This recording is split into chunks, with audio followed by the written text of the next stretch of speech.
Hey, what's up everybody? My name's John, and welcome to my very first how-to art video. I'm excited to be adding my teachings to the long list of other how-to draw anatomy videos that are on YouTube. Regardless, I will bring a fresh, new perspective that is easy to understand and can be done by anyone. So we're going to start off this video with the bronze rule.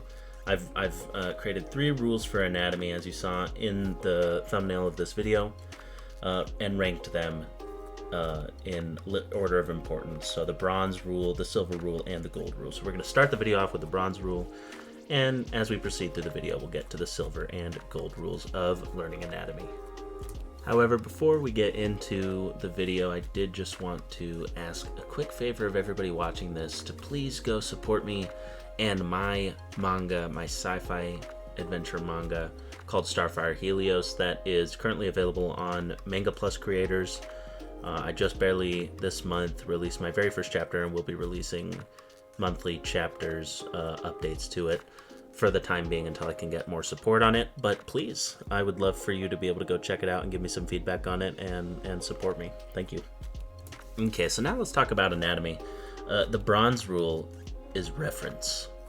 Yeah, the third most important thing that you can do to make your anatomy accurate and start impressing people right now, no matter what your skill level is. You can start impressing people right now with your art if you just use reference. So when I heard this tip from artists when I was looking for advice, I hated it. I didn't like the idea of having to use reference. And if you find yourself in the same boat, I'll tell you that in my experience, I had to adjust this tip to better fit me. And perhaps you do too. See, I realized that what I disliked about using reference was the searching for reference images part, which I am going to demonstrate in this video, though I don't normally do. And the other part that bugged me was my pride as an artist. I didn't feel like a real artist if I was using reference. And in a way, the following solution solved both of these issues for me. My only reference, when I'm actually drawing, right, the only reference I ever use is myself. I never search for poses or other artist drawings for reference. Anytime I'm stuck on an angle, whether it be the foreshortening or a hand pose or even facial expressions that I can't seem to get right on my own, I whip out my camera and start doing some modeling. And I've gathered a collection of some silly photos of myself that my wife has very graciously edited to give me some of that main character energy in these self-portraits of mine that I use for referencing. And I'd show you some of the ones that my wife has edited if I was properly dressed. So anyway, for me personally, and maybe you don't have this issue or you don't have a problem searching reference images online, and if that's the case, then that's great. But this fixed my personal problem with tediously searching for a reference image that was in the exact pose I want, at the exact angle I want, and it helped me to feel like my art was still 100% mine, so I could still be quote-unquote proud of it. Really, I think using references, I mean, honestly, this isn't really true. Any art that you do, even if you use reference, as long as you're not just copying it or tracing it downright, it's yours, right? And it's totally yours, and there's no shame in using reference. But if you're a prideful and proud artist like me, maybe taking your own reference images of yourself to use to draw from will help with that. It did for me. So consider making similar adjustments if you have related to anything I've just said. And this is as much advice for myself as it is for everybody else, but if you do feel like your pride gets in the way of you using reference, don't forget that true artists are always on the learning path, hungry for growth, and that all the best artists you love have all used reference at some point or another, probably often. Maybe they don't anymore, right? A lot of the pros, the big guys, they probably don't use any reference anymore, but how did they get as good as they are, right? Reference is a crutch, and it's a mighty effective one that will get you to a point of proficiency where you no longer need it. So now let's look at all of our options for reference, and there's 3 different options for reference. First is John's method, my method, which is to take pictures of yourself in the poses that you want to draw. And it's kind of fun to do, honestly. I have a fun time taking my own pictures, and I get a good laugh and chuckle out of it, and you'll see some of the silly ones I've done for this video. Option 2 is to search reference images. If you feel too lazy to do your own photo shoot and don't mind using online images as reference, then it's a great option. There are tons of resources online, like for example on DeviantArt or other art places like Pinterest or Instagram even. There are pages that are dedicated to providing really high quality reference imagery for anatomy. And the third option is to use 3D models. And I'm going to try to demonstrate how to do it in this video, but I'm going to be straight, I've never used the 3D model. But if you are a digital artist and you do have a digital art software that includes 3D models, mannequins, then it's also an excellent choice. It takes a little bit of learning to know how to really manipulate it the way you want. And also an artist mannequin is available on Amazon or other online stores to purchase if you do mostly traditional art and and you want to be able to choose your own poses and such, then you can buy a mannequin. They're anywhere between 10 and 30 to 50 bucks. I mean, it really just depends on the quality, but you can get a pretty decently priced artist's mannequin online that you can pose however you like and use that as reference. So that's your third option. So the way that you apply this rule, the bronze rule of anatomy, which is reference, depends on your level. If you're a beginner artist, then you can begin by pulling all these references onto your digital canvas and tracing over them. This will help you to really nail proportions as you're starting off and help you avoid forming bad habits when it comes to your anatomy. If you're an intermediate artist, I honestly consider myself intermediate in a lot of regards. Maybe I'm advanced in some things, but in others I'm definitely still intermediate. So try only using, if you're an intermediate artist, then try only using these as visual references and allow your hand and eye to train getting it right only off of that. So instead of pulling images onto your digital canvas and tracing over them as I've been demonstrating in this video, try to just look at them and have that be enough, right? Train your hand and eye to get it right just off of that. And then if you're an advanced artist, well, then just push yourself to not use any reference, right? If you've been drawing long enough to be considered an advanced artist, then you probably shouldn't need any reference because you've built up a visual library and you've got the muscle memory in your hand to draw loads of different poses. You should have sort of your own mental catalog of anatomy. Okay, so now let's go on to the silver rule of anatomy. And this one is to draw shapes, not people. Okay. So anatomy is significantly easier to grasp and get right when you break down the basic human form into easy geometric shapes that you can work with and understand in a 3D space, right?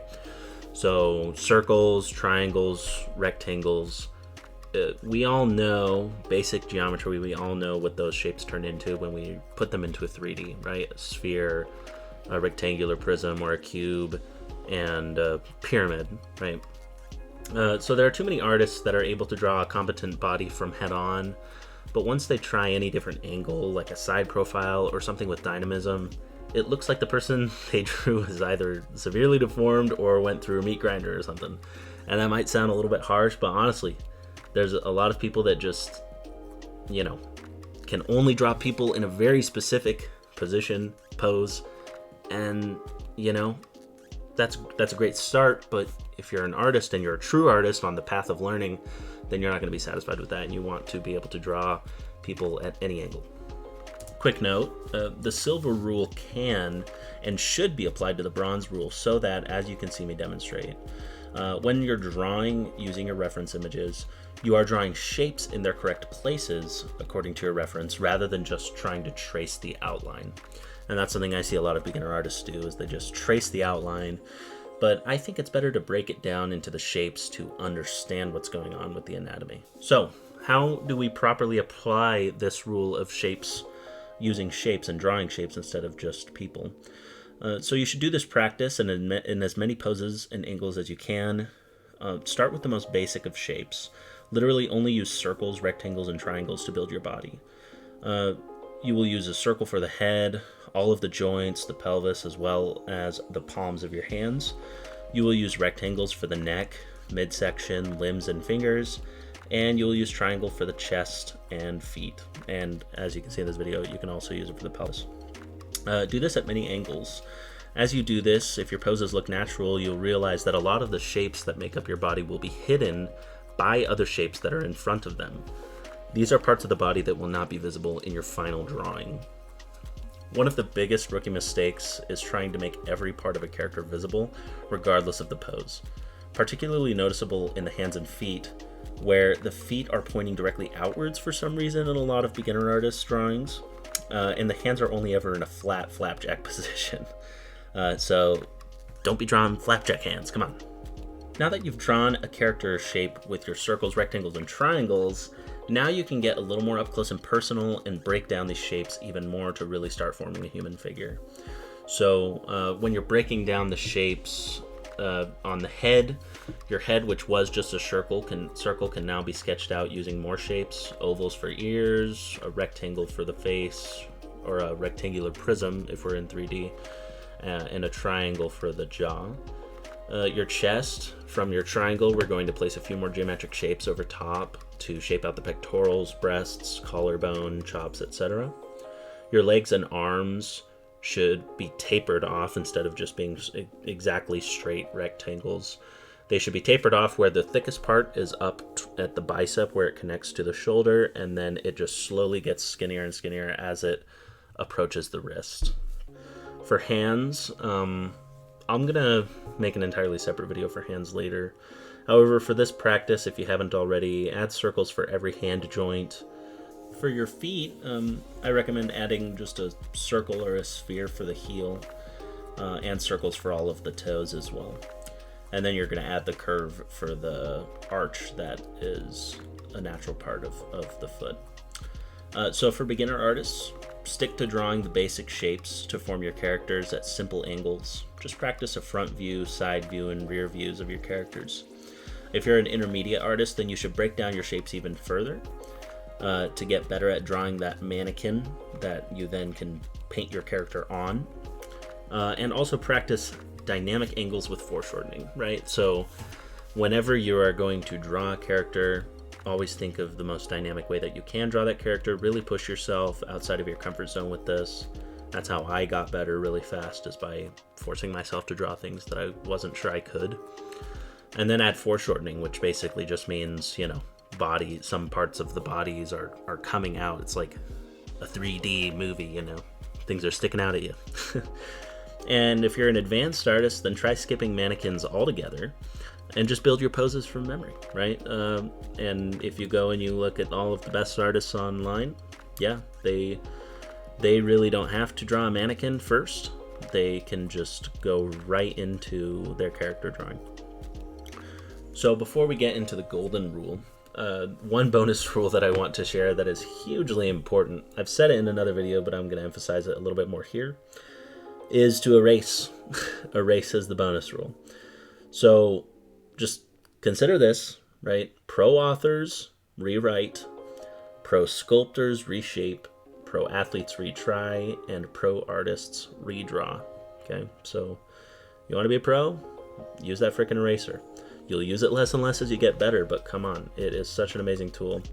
And this also, just making corrections in general falls under this, because also you'll see in digital art, I use my selection tool a lot to make tiny adjustments to my anatomy, right? By moving parts of the body around until they look a little more natural, or resizing things.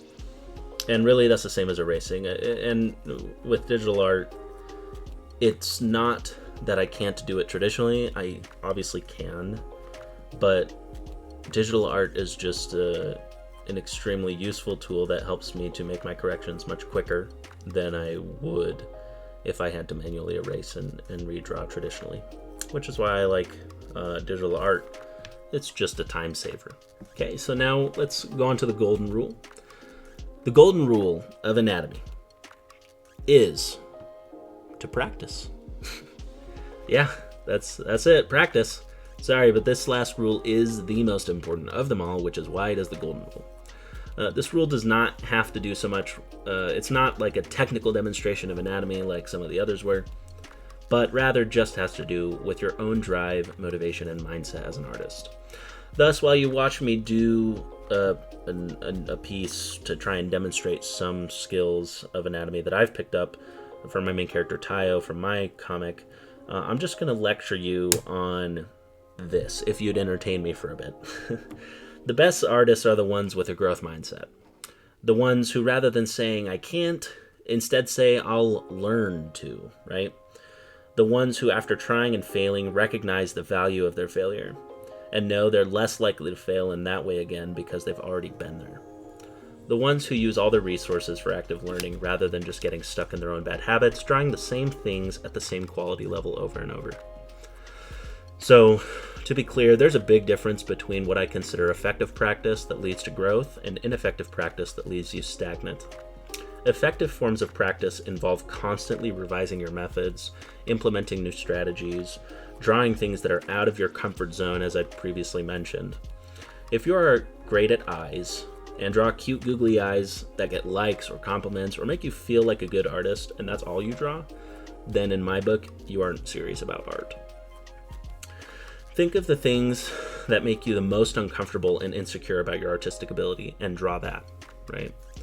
And I know that one notorious example of this is hands, and maybe feet as well. But yeah, I see people crying about how difficult it is to draw hands. And I was there. Maybe some days I still am there a little bit. But guess what? I've kind of felt that same way. And because I did, I forced myself to draw hands. I forced myself to put hands smack dab in the middle of any character drawing I was doing, because for one, I thought it was really cool when hands were featured in drawings and were drawn really competently, and also I wanted to get good. If there was something that I wasn't good at, I wanted to be good at it. So just remember that you can fail, right? I give you permission to fail at these practices because every failure is a sign of growth. So when I first decided with all the seriousness in the world that I was going to make a comic, my art was not at a serviceable level. I hadn't picked up a pencil in years, probably like almost 10 years. But my mind was right starting off. My psychology enabled my rapid growth to where I was drawing professional level panels within 1 year, if not sooner. And dudes, I'm on this journey with you, okay? Every consecutive chapter of Starfire Helios that I draw, I'm challenging myself to do more and more in every facet. And as any good artist, I'm never satisfied with my art. I'm critical of my art, but I'm not self-destructive. And that's what you need to try to achieve, okay? Being self-destructive, filling yourself with self-doubt and negative talk is not going to help you to be better. So guys, go out and create. It's your legacy that you're making right now. And remember that the alternative to all of this, which may seem hard, is to be stuck at a standstill, stuck in the mud. No growth and a crummy legacy to your name. So, life is hard, right? And excuse me for getting a little esoteric on you, but life is difficult, right? But it can be difficult in a positive way, where you're growing and you're progressing and you feel satisfaction. Or it can be difficult in a negative way, where you feel a sense of self-loathing and regret and, like you're not progressing. So this applies to anything, right? Dieting, taking care of yourself, going to the gym, it's hard to do. It takes self-discipline. And even the people who do it, right? There are so many days where they wake up and they don't want to, right? But they know that the alternative to that is to let themselves go, right? To gain weight, to be unhealthy, and that is harder, right? Regrettably, lots of people choose that, but that is harder. Being unhealthy, having health problems, being overweight, not being able to look at yourself in the frickin' mirror. Really, that's a crummier way to live than to teach yourself the self-discipline necessary to get yourself to the gym and to eat a little better. And with art, same thing, right? I have had lots of days where maybe I've doubted myself and thought, am I even doing anything worthwhile here, right? Or sometimes I stop and I read my comic and I think, who wrote this, right? And other days I have the complete opposite, where I look at everything I've done and I just feel this overwhelming sense of joy and excitement. But the thing is, no matter how many days I have where I'm kind of feeling down, I'm never going to stop, because, you know, what's the alternative to stopping? The alternative to stopping is to not have a hobby, right? To just go to my freaking day job and, you know, waste away. And that sounds extremely negative, and there's lots of people who are happy and content with the simpler things, and if that's you, then I'm not trying to attack that in any way, but I'm just saying that, you know, in anything that you want to do, right? Well, whether you do it or not, it doesn't change the fact that life is hard, and so you might as well make your life hard by tackling those things and pushing yourself and throwing yourself out there where you're uncomfortable, but feeling those moments of excitement and bliss and joy looking at everything that you've created. Anyway, guys, thanks for tuning in today and listening to me kind of ramble for a little bit. But thank you again. And I just want to ask you again to go check out my comic that I'm going to leave the link in the description for. And you can follow me on social media, on Instagram, Facebook, Reddit, and Twitter, though I'm less active on the other two. I'm trying to spread out and get on more social media platforms, but I'll leave the links to all of those pages in the description as well. So thank you guys. Happy creating.